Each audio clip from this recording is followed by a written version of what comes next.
پارت اول آموزش مقدماتی تا حرفه‌ای فتوشاپ توی 5 دقیقه. سلام بچه‌ها، من دانیالم و اینجا کانال جی ترفنده.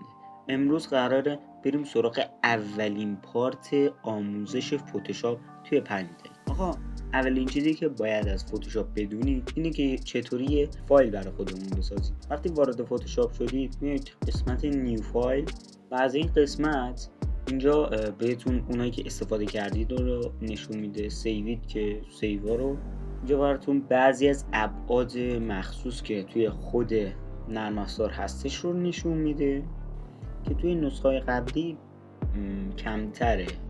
اینا من از نسخه 2024 استفاده میکنم. خب آقا ببینید اینجا که نوشته پیکسل، اینو میتونیم روی این قسمت ها هم قرار بدیم، ولی بهترینش پیکسله. ما پیکسل با پیکسل کار کنیم. 1920 در 1080 میذارم، یعنی ابعاد یوتیوب. رزولوشن هم روی 72 و این هم میذارم روی وسط، یعنی از این سه تا رنگ ترکیب میشن که بهترینشون همین RGB کالره. شما میتونین روی 8 بیت، 16 بیت و 32 بیت بذارید. من روی 8 میذارم. حالا کریت رو بزنید، برای شما یک فایل درست میکنه. خب الان فایل رو ساخت. الان میبینیم که یک خطوط های راهنما هستن. اینا الان میبینیم که خطوط های راهنما اینجا هستن که ما نمیخوایم الان ازش استفاده بکنیم. کنترل به اضافه H رو میزنیم و اینا از بین میرن. قسمت لیرز وجود داره، روش کلیک کنید لیرز یا همون لایه ها بالا میاد. اینجا یه دونه لایه بک‌گراند داریم که قفله. ما میتونیم روی این قفله بزنیم و بازش کنیم و کارهایی که میخوایم بکنیم رو انجام بدیم. از این بخش کلی ابزار هستش که روی این سه نقطه راست کلیک بکنید بیشتر هم میشه.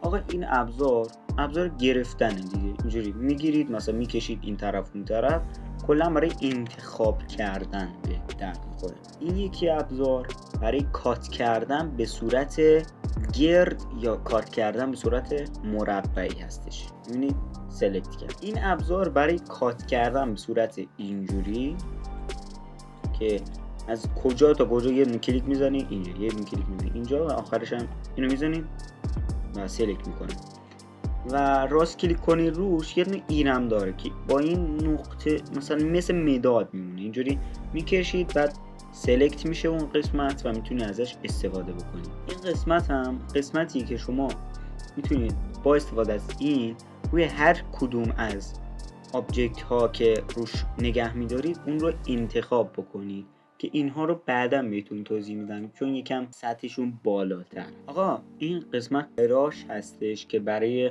نورانی کردن دور یک سوژه استفاده میشه یا همون قلم خودمونه. اینم پاک کنه، باعث میشه که مثلا یک سوژه رو میخواید دورش رو پاک کنید یا مثلا یک قسمتش رو پاک کنید، با این میتونه خیلی راحت پاک کنید. این قسمت تکست هم میتونید خیلی راحت بردارید اینجوری بکشید، میتونید داخلش نوشته بنویسید برای خودتون. پن هستش که کلی کاربرد داره که اصلا برای این ابزار پن باید یه دونه ویدیو جداگونه ساخت.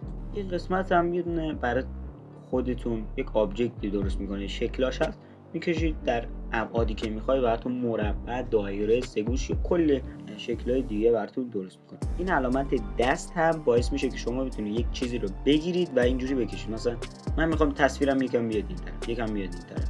و چند تا دکمه هم قراره بهتون بگم. آلتو بگیرید، اسکرول موس رو تکون بدید، بالا پایین کنید، میتونید زوم این و زوم آوت کنید. کنترل 0 هم باعث میشه که برگردید به حالت اولتون. خب بچه‌ها جلسه اولمون به پایان رسید. قرار توی جلسه بعدی بهتون یاد بدم که چطوری بتونید از این قابلیت‌ها استفاده بکنید. دمتون گرم که تا اینجای ویدیو همراه ما بودید. حتما ویدیو رو لایک، کانالمون رو دنبال و زنگوله رو بزنید. دمتون گرم.